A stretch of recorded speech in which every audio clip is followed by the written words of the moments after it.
Good afternoon. I'm your host, Steve Bassnett, and along with my co-host, Aaron Marsden, I would like to welcome everyone on behalf of CANASA and Security Canada to our weekly online learning session.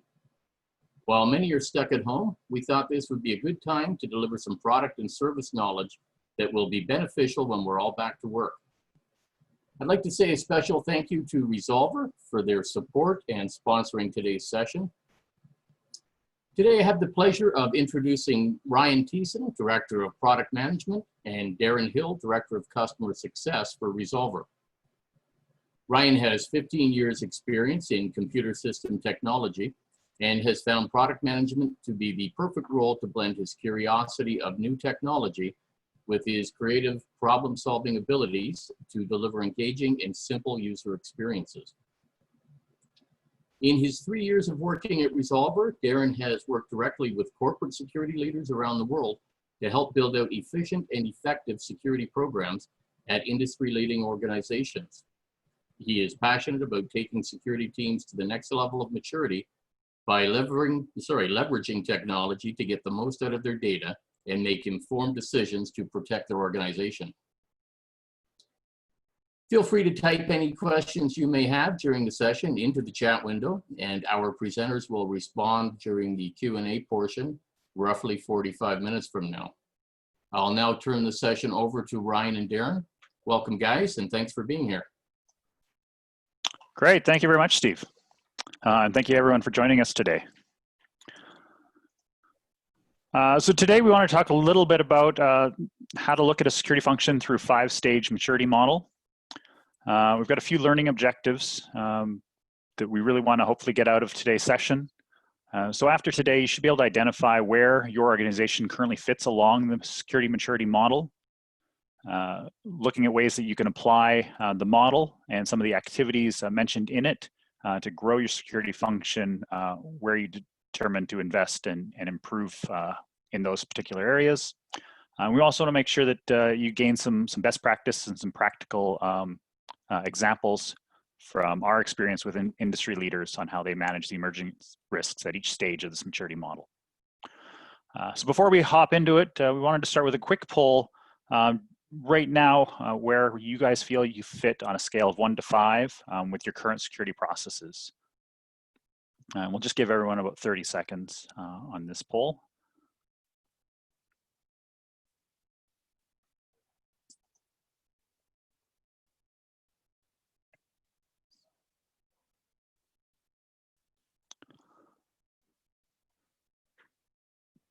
Great.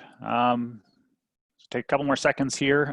Darren's gonna kind of walk through first sort of this full scope of what we've worked with customers on in the past and some of the main activities that we've at Resolver focused on with our customers. Okay, so I think that poll's closed up now. We'll come back to that towards the end of the presentation here and go through some of the results. Thanks, Ryan, Steve, for the introductions. I appreciate it. And thanks, everyone, for joining today. I would say during these most interesting times, we're not going to go through any COVID content today, though much of what we're going to talk about does apply to situations like this. In your organizations, I'm sure you've seen operations that were back up and running first were those that were well-defined and well-documented. And one of the intentions of this is really to get security teams to that state. And so a couple things to note. Obviously, the surroundings are a little different with the work from home situation. So I'll do my best to stay still, but I can proudly say that sitting still is never going to be a skill listed on my LinkedIn. I'd much prefer to be in front of the live audience, but we work with what we're given today. So a little bit of background about myself. Steve mentioned, been with Resolver for a few years now, in a customer-facing role, working with our customers on a day-to-day basis, really as a conduit back to our organization from a strategic perspective. So working with customers and trying to find the problems that they're trying to solve now and that they anticipate showing up later, and then putting solutions in place to help them tackle those goals. And that's really where the foundations of the maturity model came from. So when we look at the corporate security landscape, we're really looking at sort of several activities that feed in and define that job. And we're looking at a few of them here, from security operations, case management, threat management, security risk, and then down at the incident level there. And so when we spoke with hundreds of customers, we found a few common themes. And the first of which was, no matter where they were in their maturity as an organization and in their maturity as a security team, they all started in one place. And that was sort of, it's sort of the beginnings of this model, and it's the physical foundations. It's like the often considered guns, gates, and guards. And so those were all in place, and the first things that were implemented by security teams, and yet things were still happening. And so those things are categorized as incidents often. As we're going to start today, is a focus on incident management. And so even with all these other activities that occur, they really occur because of the fact that something has happened, and we need to build processes around to mitigate and reduce the impact of those events. So we'll just go into the actual model itself here. And in its simplest form, what we've really done is define a path to success for success or maturity for corporate security teams. So you'll see we've put some labels on these stages: track, enrich, optimize, anticipate, innovate. What we're really looking to do is capture sort of the key component of the stage itself. And a couple things to note here. This is a guide in reality. It's not a score, and it's not meant to be linear. Not everyone will take the same route to success. Success is largely dependent on your organization's strategic goals, and they may alter the route. But what we're really trying to do here is emphasize that there's this large amount of activities, and they do build on top of each other. We want to know what needs to be done. And understand that building security maturity is a process and doesn't happen overnight. And so by having this nice staged out roadmap, if you will, it helps organizations that we work with sort of visualize what challenges to tackle. So another thing to note on this as well is that there's a starting point and there's probably no end point. A lot of refinements and critical systems are required to be successful, a lot of processes and policies and controls in place, and we're constantly testing those. And so to say that we'll ever be finished and we'll be, the most efficient security organization on the world is a nice goal, but it's not likely to happen. It's a constantly moving target. It requires a lot of buy-in from your organization, which in most of the groups we speak with, they find this as the hardest part of their job. It's getting a seat at the table, if you will.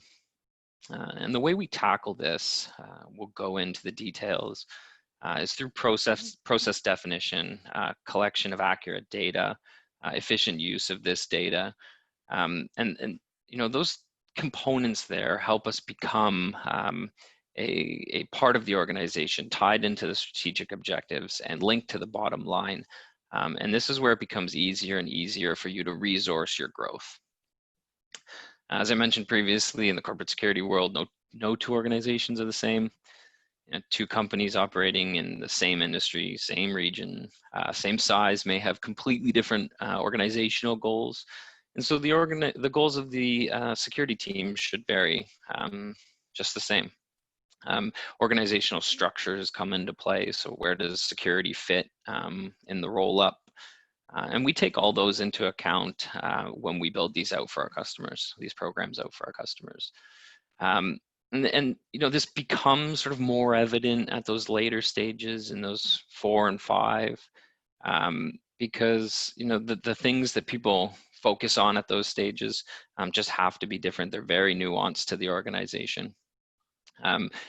And so when we really talk about this sort of in that vein, what we look at then is the first 3 stages. This is where almost all organizations sort of have the same path. And at stage 3, you're efficient, you're effective, you're value add to the organization, processes are defined, the organization's bought in, everyone understands their role in protecting the organization from external threats. And so now we'll start to drill down into each of these stages. And as I mentioned, we built this working with hundreds of customers around the world. So we'll do our best to sort of weave in some real world examples of how these goals have been accomplished, ideally at each stage. But if anyone feels the need or would like to discuss this in greater detail, you can always reach out to me. My email address is darren.hill@resolver.com. I'm happy to speak with you myself about anything that you see in this model you find interesting, or I'm happy to connect you with other people who've experienced and solved the same challenges as you. So let's get into a little bit more detail here. So the roadmap, if only it were that simple, tick off these boxes and there we go, get that feeling we're in Fort Knox. It's not going to happen tomorrow. Ideally, if we sort of follow this path, we get there eventually.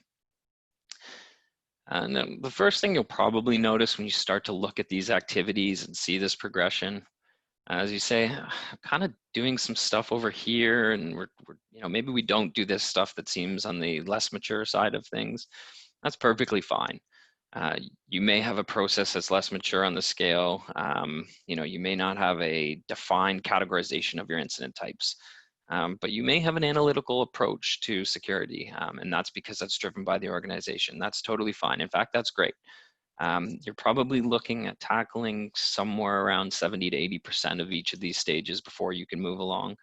You may not tackle everything. It just may not be relevant to your organization. And we do see sort of with more modern organizations, it's that data-driven approach. And so, those groups that are really tackling that data function may still not be good enough at that capture stage, that their data is not really telling them the right picture. So when we say like track incidents or capture incidents, seems kind of easy. It's actually easier in theory than practice. So security teams just inevitably can't have a physical presence at all corners of the organization and facilities, especially larger organizations. And it's very important to ensure that security has this way to coordinate with the organization, providing easy to use, widely available tools that sort of see something, say something mentality across the organization. A good story comes to mind for us. We work with a global retailer, and so you can imagine a very sort of decentralized footprint with retail locations. The security team was largely built around the function of loss prevention itself. So, they sort of looked at everything from a security lens through loss prevention, and decided to do this sort of analysis of the efficiency of their security team. And one of the first conclusions they came to is that all of their incidents, as they were tracked, were actually loss prevention events. And they came in from particular channels, and those particular channels were part of the loss prevention team. And so when they looked at themselves as this global organization with thousands of employees, tens of thousands of employees, they thought it can't be possible that all of our incidents are centralized around this singular function within an organization. And so what they decided to do was provide the broad organization with some training and a tool to report incidents. And in the first year of this new process, they saw double the amount of incidents they saw from the previous year. And it may sound counterintuitive, but that was a huge success for them, because what it told them is they now have an idea of the scope of the problem, and that these events were actually happening the year before and they were missing them. So they ticked this box, and now they had a clearly mapped and clearly communicated process for the organization to understand that when something happens, this is how you report it. And they started capturing a lot more information, and this allowed them to make better decisions about how to move forward instead of focusing on this singular problem that may not have been the full scope. And so this ties sort of nicely into stage one, where we talk about establishing SLAs within the organization. So we need the frontline retail to provide us with information, and if we go back, we have the ability to go back and say, hey, we need this action taken. And so once we have those relationships across the organization, we sort of have a better picture of the scope of the problem. We're able to attack it and take a coordinated effort towards security. So it's starting to be a little clear here, why this is a progressive process. So we're looking at collecting efficient data, actively engaging the organization. And if we actively engage the organization, we need the foundations and security, we need the processes in place, because we're starting to build on top of itself. We're starting to get into level 2 reporting. So level 1 reporting, we're looking at, what's happening and where is it happening. Level 2, we're starting to put a bit of context. Sorry, I just noticed this slide jumped. Let me go back here. Sorry. So level 2, we're starting to look at level 2 reporting, which is where we're starting to provide some context to things. So we captured incidents, and now we want to start to say, like, what happened around those incidents, whether it's the disposition of an attacker. Start to bucket incidents into different severity levels and create escalations. And then if we look at stage 3 here, the key indicator here is that it's now a proactive approach. We know what's happening. We've got a basic understanding of where it's happening, and we're putting controls in place to prevent this from happening again. And now to do this, we have to have that understanding of the impact on the organization, and that's why we sort of always go back to that key point of capturing.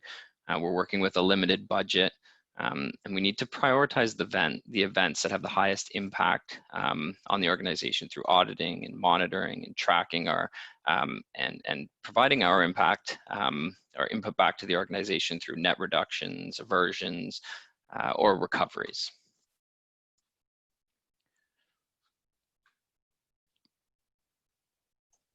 So Darren, I think what I'm hearing here is the really key place to get started is tracking the incidents, engaging with the organization, just to start getting a picture of what is happening, where that is happening, and what period of time are we talking about? What's our volume over a week, a month? Are we hit on after hours or during the hours? And the first thing we should expect as we start tracking this is for things to go up and start finding out where we have engagement in our organization and where we're lacking engagement. So maybe take us through a few of the examples on how we've seen our customers do this. Yeah, for sure. It's a good point. Ryan, when we talk about the success metrics as we walk through this, they do sort of vary organization by organization based on where you are and what the objectives are. But the first thing we tell people when we're sort of at this earlier stage is that first thing you should see is more, and it kind of throws people back. And it's like we're going to come back to you in 6 months and we're going to say we've put these things in place. Are we seeing more?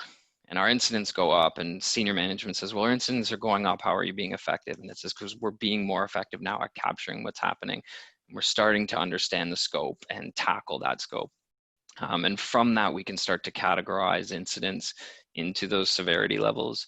So where everything, for our retail example there, where everything was seen as a loss prevention event, we're starting to look at these other things that are occurring now across the organization, and having an understanding of where there's a potential threat to us as a company and as a group of people as well. And so security teams are always seen as this thing that exists and often not understood. It's not understood what we do on a daily basis. Some people see a guard traveling around and they go, yep, that's just the guard tour, but don't understand the actual sort of key inputs and outputs that go into that guard tour. So when we start sort of engaging the organization, we start to give them a clear picture of what we're doing, especially on a continuous basis, and it gives us the ability to justify resources. Another good story, there's an energy company we work with, really large energy company, so you can imagine their infrastructure is extremely important and sensitive. And through one of their guard tours, they found that there was a hole in a fence. And in that hole, they went to the facilities team and said, hey, we've got this hole in our fence and we think there's a risk here. Can we get this fixed? And a week goes by and the hole's not fixed. And another week goes by and the hole's still not fixed. Sure enough, that location has a break and enter, and the access point was the hole in the fence. So they document this incident of a hole, and they log the activity, and they continue to log the activity of it not being solved. And then an end result of this break and enter or this risk event happening to their organization. And through having this fully documented process saying, we did these rounds, we found this problem, and facilities didn't engage, what they were able to do is go back to the organization and say, we're not resourced efficiently. We found this threat through doing our job, and the threat wasn't tackled by the party it should have been tackled by. And the end result with this was the security team was actually given a resource, a dedicated resource on the facilities team. So now there is somebody who is a security facilities person, and when they have issues with their physical infrastructure, they have the ability to go and get that fixed immediately.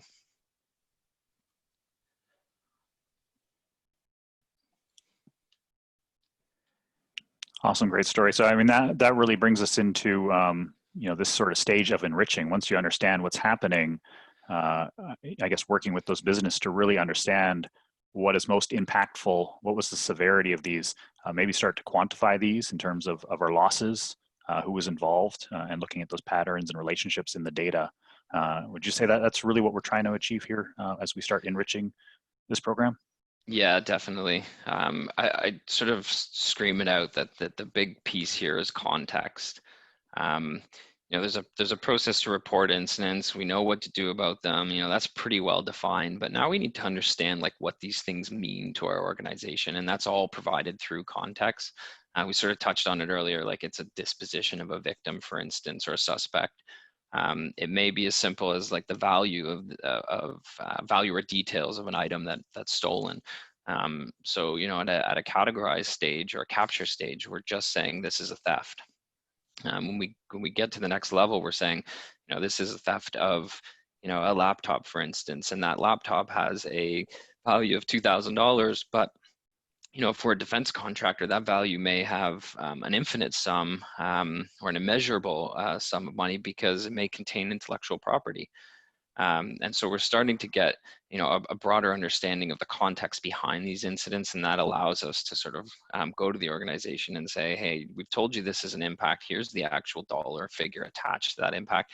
And we often see that, that dollar figure really starts to push the security narrative across the organization. You can talk to those business people through numbers, and they understand. And again, that's where we sort of get to the point of saying we're going back and providing our value to the organization and getting resources as needed. And that's really what this gets down to. So capturing context is extremely important. This is a big step, this stage 2, for building the foundation of a value add. And context can be kind of simple. So one of our customer success managers, Mary, she was a former director at a casino, and casinos you'd think have fairly advanced security processes. They've got security teams, they've got surveillance teams, and one of the processes with security is to sort of limit the impact on the end customer. So cashless, operate by tickets.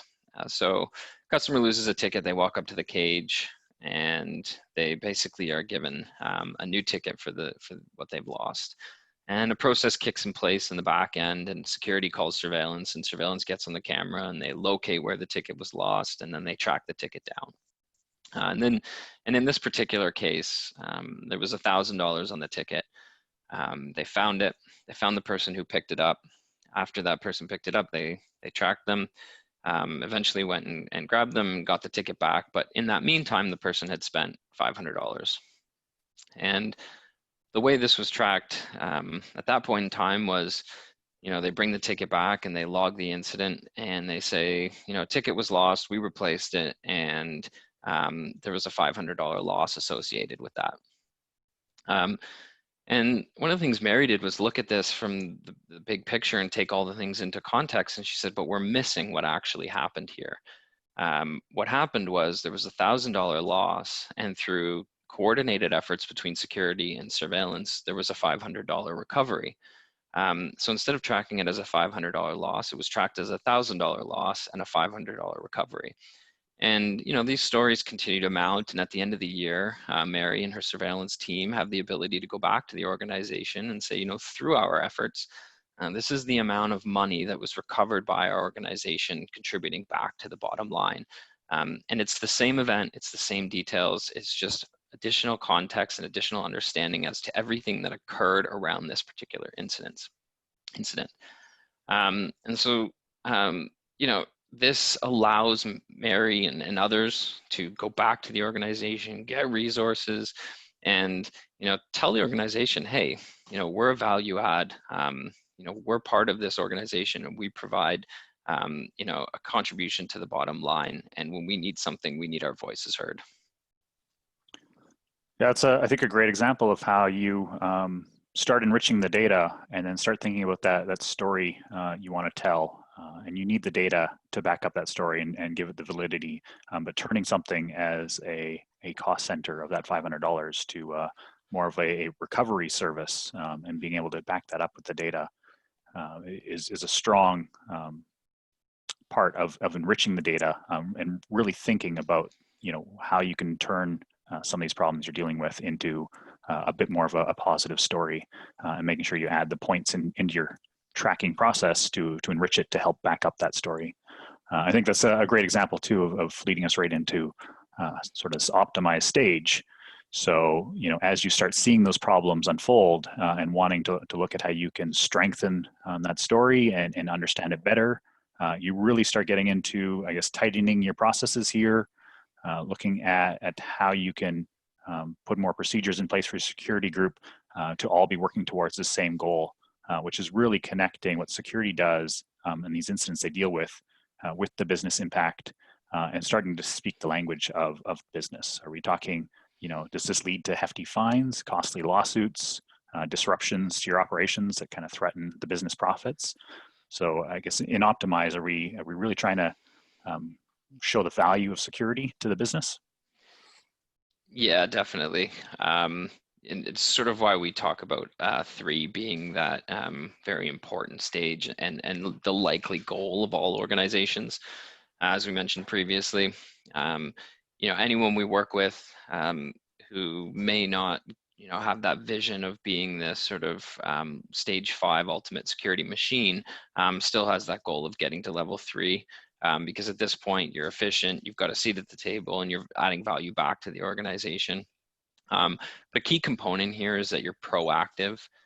You're conducting and documenting standardized audits of its facilities, for instance, to ensure that cameras are working, gates are secured, access control systems are in place, and the facilities are sort of categorized by assets they contain.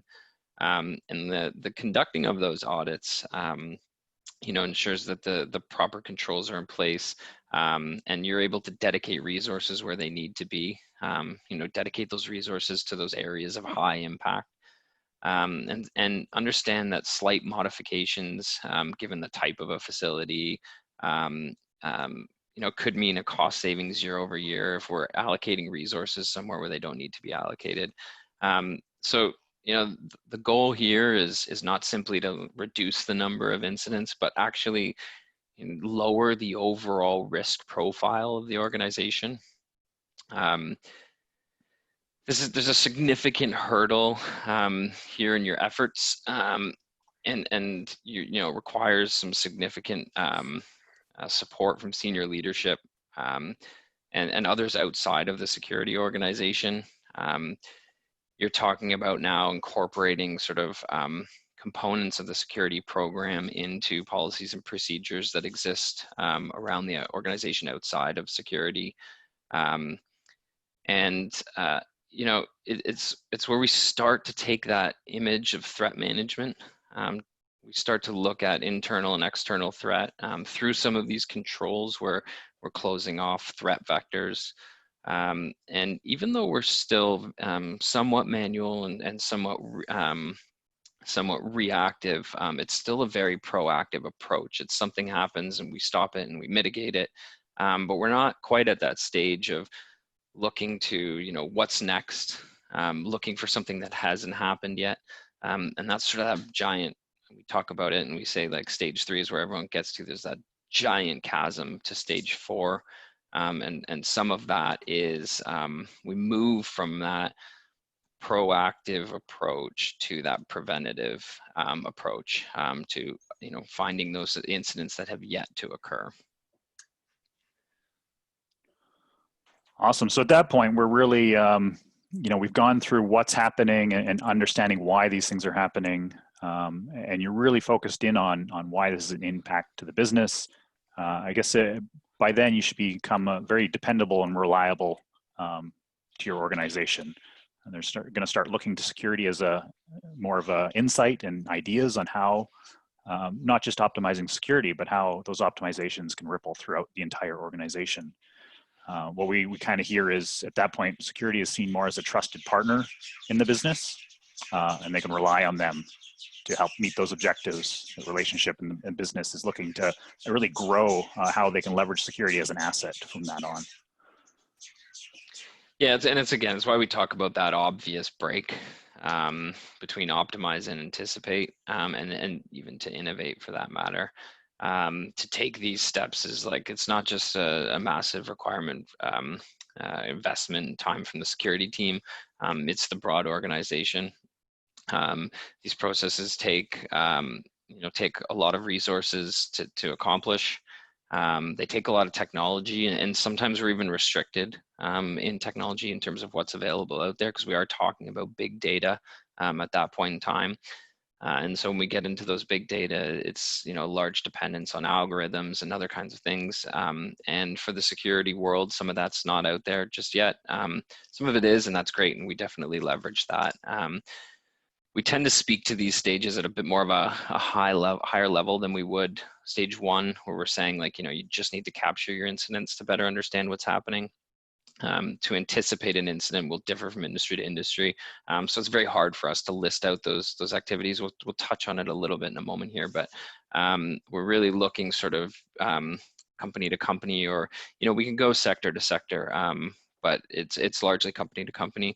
For instance, we take an organization who relies heavily on physical infrastructure, an energy company for utilities company for an example there. They're going to have different measures, or they're going to take different measures to seek out potential incidents than an organization who operates in a more virtual manner. Sort of think a software company. And there's likely tactics that apply to both. But the execution is very different. We may have, from a technology point of view, we may be looking on the physical side of things at something that's scanning our cameras to pick up anomalies, versus in a logical world, or logical infrastructure, we have scanners scanning through our software ecosystem, or our system architecture, if you will.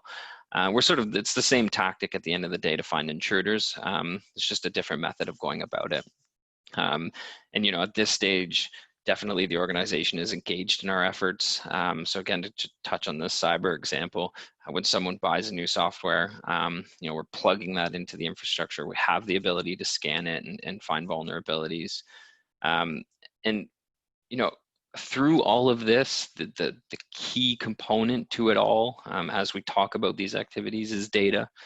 1, 2, and 3 was largely about capturing that data and understanding what it is. And now we've got a bunch of it. We've got tons of it all around the organization. We're getting fed it from different systems. We're getting threat feeds from potential external threats, whether geopolitical or weather. We've got incident data coming in from our systems, whether that's our incident management system that's at the store level and retail. We understand what's happening. We know where it's happening. We know who it's happening to. We've got systems everywhere that are providing us this large scale data. A good example is like an access control system. So in an access control system, it's capturing events or alarms or alerts second by second. So often 100 times a minute in large organizations. And so we say like a false key card swipe, for instance, in a vacuum probably means very little. But 100 in a week at the same door by the same person, it tells us so much more. It tells us that this is an issue, and it could become an incident. But But either way, it's an issue. And we're looking at two likely outcomes. One, that person should have access to this area, or that person shouldn't have access to this area and really wants in. Both are issues that should be avoided, need to be solved. One has a much more serious impact than the other. So we've got a strong understanding of the data and what it's telling us. You know, we may be relying on some exception reporting here to point us in the right direction. But even through that, we're still looking at this data, this big data in silos, and still coming to these conclusions through a manual process. So we're still looking at those 100 things and telling ourselves that something has happened here and we need to take advantage of it. But when we want to go and look at the bigger problems, we're still sort of stuck into having to say, I've got this data here and it might be connected to this data here. And we may pull it out and we may do a very good job, but it's manual. And in order to get to the next stage, we're talking about an even grander scale of data and understanding of what that data means and how we parse it. Awesome. So really to move in the last stage, the foundation we're looking at to have in place is strong technology background and a lot of data, applying science to that type of data to really understand you know, what we're looking at. So once we have these key tools, I guess security is much more about thinking about the problems that our business is facing and what security can do to help solve those problems. I'm sure there's not any one way to innovate at this stage, as no organization is the same, and innovating really is going to be something unique that fits your particular organization. What are some of the examples of how we've seen innovation work? Yeah, so I wanted to call this stage with big data comes big responsibilities, but Ryan and others shut me down on that. If anyone wants to back me on that, we're happy to have the vote later. I think we can get some groundswell there. But when we do get to stage 5, you know, what we're really looking for is non-obvious patterns in data. And again, sort of why we're reliant or sometimes restricted even in technology. And you know, so let's go back to that example of a false keycard swipe. So one false keycard swipe may mean nothing in a vacuum. And so stage 4, we're sort of at that point of looking at it and we're over it until it's 100. But at stage 5, and you see where technology comes into play here, we're opening up our lens to more than just the access control data itself. So we're going to look at that false keycard swipe now through a large stream of data that may be connected to a SIEM or maybe connected to a camera system and a scanner on that. And that false keycard swipe may be actually linked to an attempted entry point in a logical system or a camera that catches something somewhere else. And so now, you know, one data point in 3 different systems all combined together starts to give us this picture of, again, non-obvious data. Each of those points in a vacuum meant nothing, but each of those points combine into this ecosystem now tell us what we might be looking at in the future. Before it gets to 100 false keycard swipes, which may take a course of days, versus this can tell us sort of an instant point in time. And it's, you know, I guess you could enter data lakes here. And I know there's going to be some laughter from other people in our organization because I do talk about data lakes quite often. We work with a couple customers. It's somewhat few and far between. We do work with a couple though that have fairly significant data lakes set in place. You're talking for a large organization, you're talking petabytes of data. So these things can be very, very expensive to manage and maintain. And they can also be very difficult to understand because you're now talking about huge sets of data. And so they require algorithms to comb and algorithms to test and learn. So it's machine learning more than it is artificial intelligence. We all want to call it artificial intelligence, but the reality is it's machine learning and going through and understanding that these things together pose risks and sending alerts. And so we're really heavily reliant on technology at this point. And you know, once we get there, again, we are at that stage of you know, innovating our security teams and processes, and we're deeply embedded in the organization. And And it is important to remember that even at this stage, we're still going back to those earlier stages and focusing on some of those activities and testing them, and looking at our controls and ensuring that our controls are effective, and we're relying on some of the technologies here. But even as we talk about data lakes and big pools, it doesn't necessarily mean we can't accomplish like some of stage 5 at a smaller scale. As we touched on earlier, this isn't necessarily like you live in stage 3 or in stage 3. You can pull sort of some of the activities out of 4 and 5 and tackle them on a smaller scale. Just the focus here is that you need to get the data. And so, in those earlier stages, you just simply don't have it. But if you can get to 3 or 4, you can pull components of 5 into those programs and start to comb through data with some tools that are available out there and pretty interesting.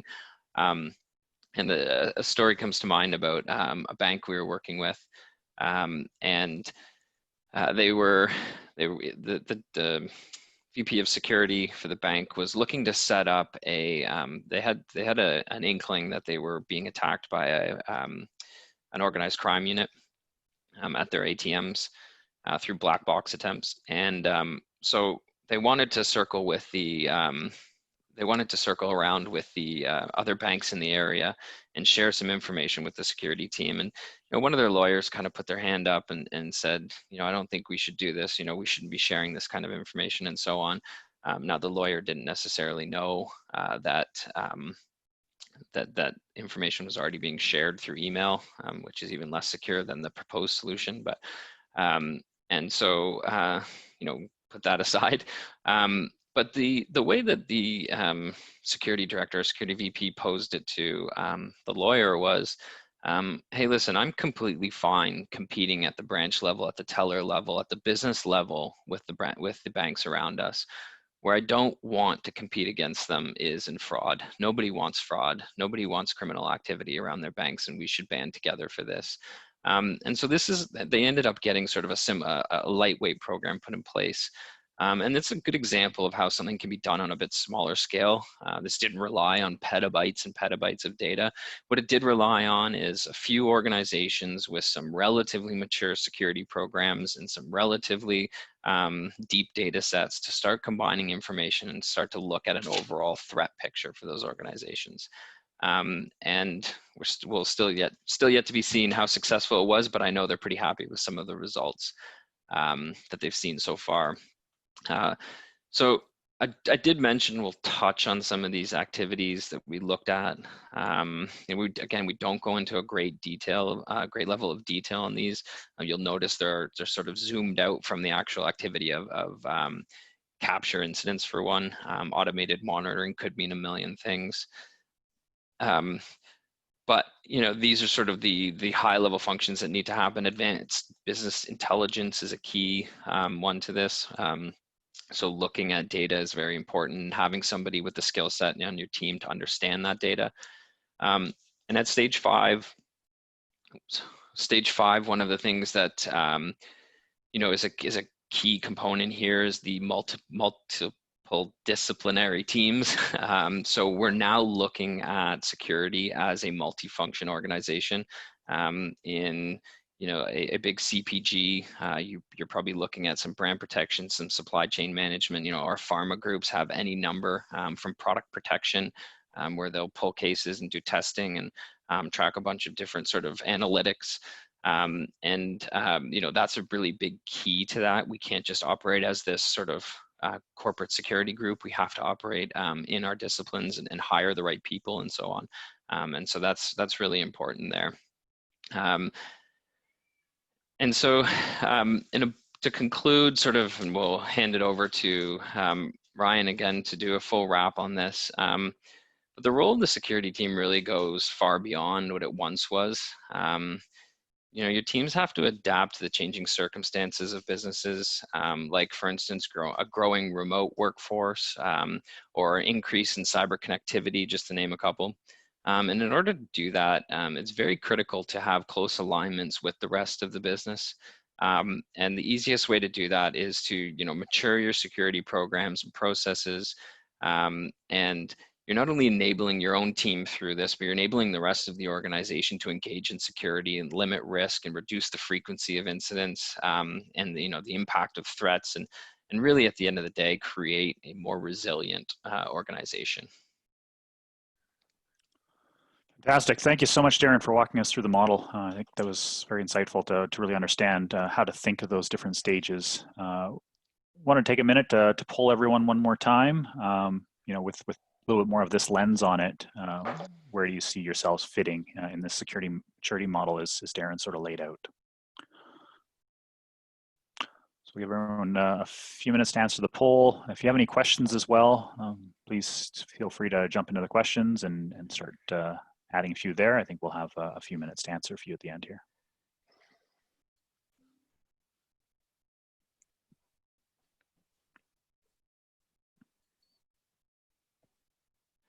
It'd be interesting to compare some of the poll results on this versus what we've done sort of pre-COVID and post-COVID. I know I don't want to go into the COVID side of things, but I wonder if this has sort of changed the way organizations look at themselves. Absolutely. So why don't we take, I guess, a first look at that poll as we went into this presentation, where we saw everyone landing.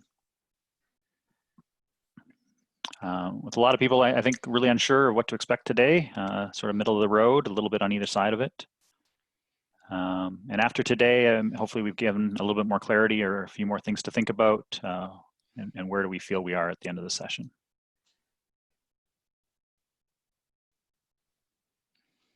All right, a few more people see they have things to work on, but I think we've got a lot of people that are feeling pretty confident with what they've done. I see a little bit more maturity there than I think we initially thought. So very interesting. Yep. Appreciate everyone for that. Yeah, there's definitely, when we work with security organizations, you tend to have sort of those higher maturity groups because you are working with people who are actively engaged in the sort of global security realm, if you will. And when we speak with sort of newer groups, sometimes it's drastically different. You see 3 as almost barren, 3 and beyond as almost barren land. So that's pretty much to be expected, I think, when we work with well-renowned security organizations. Great. So just take a couple minutes to wrap up a few thoughts here, and then we'll jump into questions. So to recap here, if you want to throw that slide forward. Yep. So we're looking at the maturity model, not as a strict structure to follow, a linear process. It's a very flexible framework to help you grow your organization's capabilities and security across all the different areas of your business. You have vast different areas, locations, business functions, so they'll all be at various levels of the security process. You might be optimized in one area, say your corporate offices, but you're just starting to get tracking in place in your overseas facilities. So you really can look at this model as something to guide those pockets of improvement that you're looking for. When you see something working in one area, apply it to other areas, and you should be going sort of up and down the scale in different areas of your business. But hopefully this gives you a sense to assess the type of activities you're doing at each area of your business and how you can target very specific opportunities for improvement. And also it's an ever-evolving process. I think Darren touched on it to begin with. What we're doing today, the innovations that come, it's constantly moving the bar and pushing the bar forward. So we're always looking to take these best practices, work together and closely with your industries or regions on things that you've seen work well. And the more data we share, the more information that we sort of talk through in what's working and what's not working. We really see a lot of these things that we're starting to anticipate challenges, innovating things. Those can be quickly pushed into sort of optimizing and enriching what every group does. We look to technology and to data to really help us inform those areas on where to focus and where improvements can be made. And to give us some measurements that the changes in the activities we're doing have impact and relate that stuff back to our business to really help partner with them so they can understand how we can help and how we can enable the business to, like Darren said, take on that risk or do it with the least impact possible. Thanks everyone for spending the time with us today. if you have any questions, please pop them into our chat. I think we have a couple here that we can jump into. First one, I think, and we touched on it a little bit, but maybe is not quite the clear answer people are looking for, but maybe you got a few thoughts on this, Darren. How do we measure the maturity to find out which stage we're in? What are some things we can do to properly assess these? You're on mute there. I am definitely on mute. So it's a good question, and we kind of, you know, we will be releasing relatively soon a bit of a handbook on this because we do get that question quite often. I think if you look at the activities and sort of, I'd say they're not check boxes, but sometimes that helps to go through and say, you know, if I were to walk around my organization, and this is a good activity, and pick somebody outside of the security team and say, you know, if something were to happen, like you were to see a suspicious person or you were to see something occur, would you know exactly how to submit that to the security team? And, you know, if the answer is really not yes 100% of the time, then we're probably like less mature than we think we are. Because again, it goes back to that really that focus on capturing incidents. And then categorization is another big one. So are we putting things into buckets? Are we putting incidents into buckets to start to understand where they need to be routed? So if we have, you know, a security incident, is it routed to a location, security manager? Does it roll up to HQ? Those are big ones. Do we need to include HR? So certain types of incidents, definitely we want to have HR involved from the very beginning. You know, legal, do we want to have legal involved? So I think those are sort of some of the baseline measures. And then, you know, as you move along, it gets a little bit more complex. You know, stage 3, you're probably saying, like, if I needed to go get budget, and it's good to be sort of honest with yourself here, but, you know, if I needed to go get budget for something, do I have the data that I need to go to a business and make a case? And a lot of times, you know, if you're at stage 3, you maybe do, and it may not just be sort of correlated in a way. And you know, that's one of the things we really help organizations with at that stage, is to say, you've probably, if you've gotten here because we've done this audit and we've said, yes, you capture things. Context, if I look at an incident, do I know sort of everything that happened in this incident? Probably down to a baseline understanding of a root cause. So if you went through your incident database, pulled one out, looked at it and said, do I understand exactly what happened here, and do I understand how it happened? You're probably in those stage 2. And then stage 3 is that impact. So, you know, can I go to my leadership and say, we have had, you know, 10 events or 10 incidents over the last year, and each of those incidents cost our organization $10,000, and my fix costs us $5,000. Here's the ROI to the organization. That's sort of like, you know, that gets you to stage 3. At stage 4, it's really 4 and 5. Again, it becomes very difficult to understand, to say exactly, you know, what you are. I would say stage 5 requires a data lake.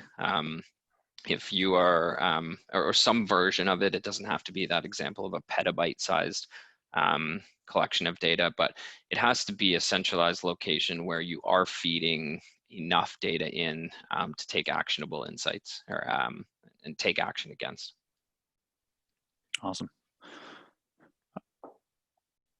I think we got time for one more question in here. This is probably another pretty big one.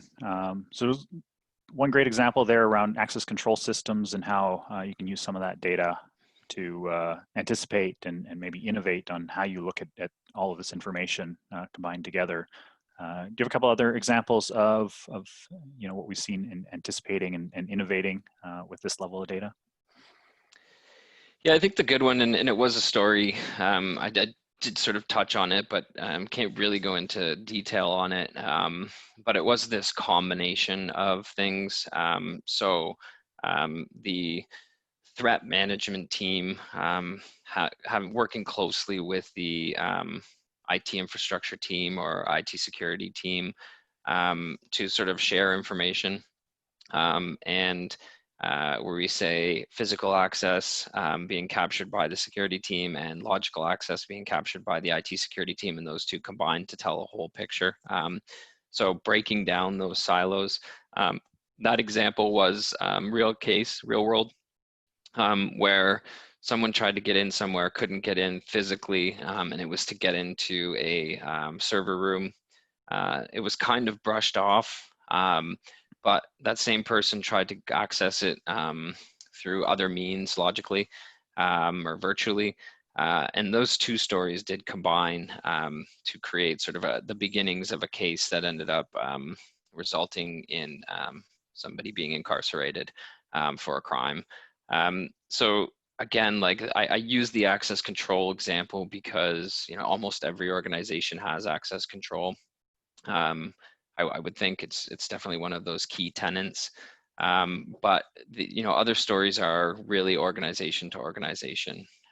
So it's a little more difficult to get into those, and real customer stories at that level. I sort of redacted a lot of information on that one on purpose out of confidentiality. But you know, there are a bunch of those other stories that they just become very, very sort of secretive at that point. Yeah, I think we've seen for a long time security organizations be sort of seen as reactive. They make a lot of plans on how they would respond. They're kind of waiting for an event to respond and take action. Whereas in these later stages, I think partnering with the organization and really understanding what your organization's objectives are, what they're trying to achieve, what activities they are planning on, is really the key to helping anticipate where additional security needs are going to come in, whether it's you know, planning to open a new location in a country you've never operated in before, or even just hosting an event halfway around the world. You know, knowing that these things are happening, knowing what the business is planning to do and when they're planning to do, and offering support up front on how you can best prepare to move into a new country or operate there, with security sort of at the forefront of thinking instead of reactively thinking. Yeah, I think maybe you touched on it a bit there, but that exec protection piece of hosting events and so on. We did work with we do work with a large insurance company who decided to have an event in South America and was sending, you know, sort of 10 of their top executives down there. And, you know, the security team did a proper assessment going through all geopolitical risks and really getting into any of the threat vectors and putting a pretty extensive case in front of the leadership to say, like, we're not telling you not to have the event. But what we are telling you is, you know, here's the cost to properly, you know, protect the people that are going to be there, both executive and otherwise. So that's another example. You're really getting into deep details around threat management and threat vectors. Awesome. Like Darren said, he's happy to engage, and please reach out, myself as well. Anytime you want to talk to somebody at Resolver about the maturity model, we're happy to have the conversation. I think that does it for our questions. There might be one more here popped up, actually.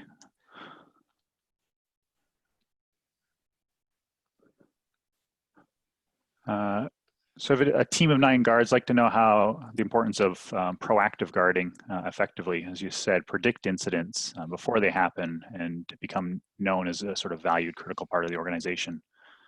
So yeah, I guess a few things on what you can do with even a small team. You know, understanding, I think that's one of the key things that we can look at when we really look at our data holistically. You have incidents happening, but at the same time, you do have a bunch of officers, and you're probably justifying the cost of those officers and guards being on site. So you keep them busy with a lot of activities. You put them on patrols, you have them do gate checks, you have them do inspections. You maybe offer services like escorting employees or helping unlock doors and entry to areas. So tracking those activities early on as part of that track process.